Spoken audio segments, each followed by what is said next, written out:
Please subscribe, like and share this video. Thank you for your support. 2 U.S. Code Chapter 29, Capitol Police. 2 U.S. Code Subchapter I, Organization and Administration. 2 U.S. Code Part C, Uniform and Arms. 2 U.S. Code Paragraph 1941, Uniform. The Capitol Police Board shall select and regulate the pattern for a uniform for the Capitol Police and Watchmen, and furnish each member of the force with the necessary belts and arms, payable from appropriations to the Capitol Police upon certification of payment by the Chief of the Capitol Police. Such arms so furnished or other arms as authorized by the Capitol Police Board shall be carried by each officer and member of the Capitol Police, while in the Capitol buildings, as defined in Section 5101 of Title 40, and while within or outside of the boundaries of the United States Capitol grounds, as defined in Section 5102 of Title 40, in such manner and at such times as the Capitol Police Board may, by regulations, prescribe. 2 U.S. Code Paragraph 1942, Uniform to display United States flag or colors. A. The uniform of officers and members of the United States Park Police Force, the United States Secret Service Uniform Division, the Capitol Police, and the Metropolitan Police Force of the District of Columbia shall bear a distinctive patch, pin, or other emblem depicting the flag of the United States or the colors thereof.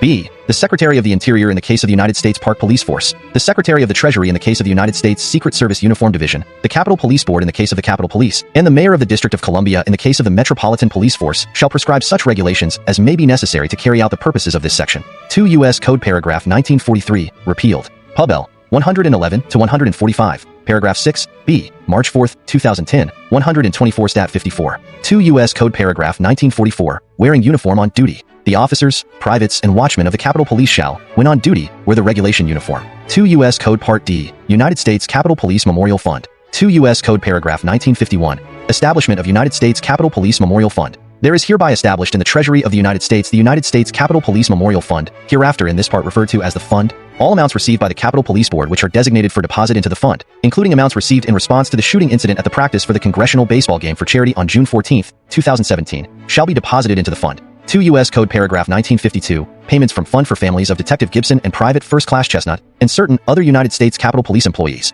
A. In general, except to the extent used or reserved for use under subsection B, and subject to the regulations issued under Section 1954 of this title, amounts in the fund shall be paid to the families of Detective John Michael Gibson and Private First Class Jacob Joseph Chestnut of the United States Capitol Police as follows. 1. 50% of such amounts shall be paid to the widow and children of Detective Gibson. 2. 50% of such amounts shall be paid to the widow and children of Private First Class Chestnut. B. Payments for employees killed in the line of duty or sustaining serious line of duty injuries. In addition to the amounts paid under subsection A, and in accordance with the regulations issued under Section 1954, B, of this title, amounts in the fund may be paid to 1. Families of employees of the United States Capitol Police who were killed in the line of duty, or 2. Employees of the United States Capitol Police who have sustained serious line of duty injuries.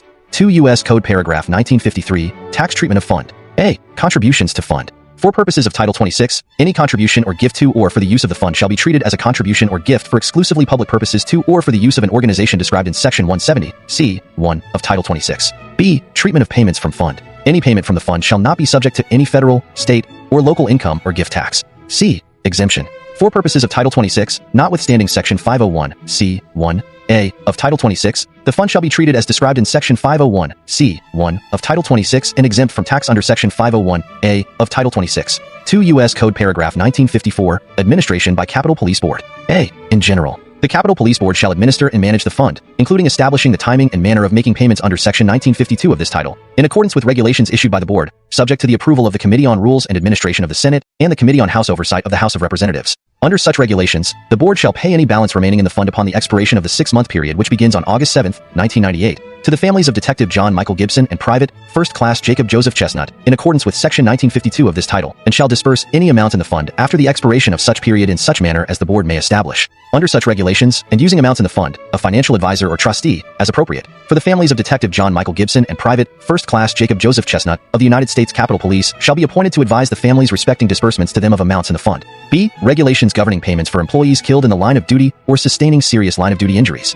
In carrying out subsection A, the Capitol Police Board shall issue specific regulations governing the use of the fund for making payments to families of employees of the United States Capitol Police who were killed in the line of duty and employees of the United States Capitol Police who have sustained serious line of duty injuries, as authorized under Section 1952, B, of this title, including regulations. 1. Establishing the conditions under which the family of an employee or an employee is eligible to receive such a payment. 2. Providing for the amount, timing, and manner of such payments, and 3. Ensuring that any such payment is in addition to, and does not otherwise affect, any other form of compensation payable to the family of an employee or the employee, including benefits for workers' compensation under Chapter 81 of Title 5.